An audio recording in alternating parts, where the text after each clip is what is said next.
Justin, what do you think?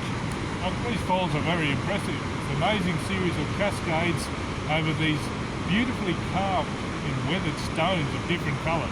That's really impressive.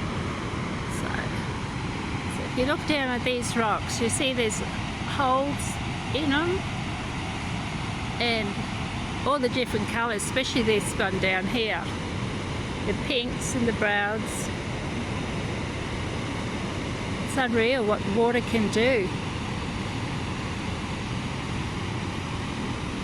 And you have those big shelf. That one over there looks a bit like a, can't see, like a bit of a shelter.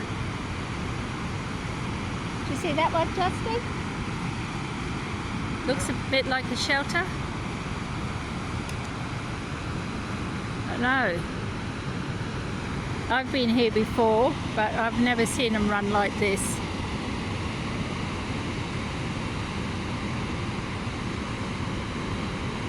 Because I used to live in Gundawindi, which is on the border of New South Wales and Queensland, and we have the McIntyre River that runs through us, and many a time we had the floods, and we're on it has a big levee bank because the area is so flat.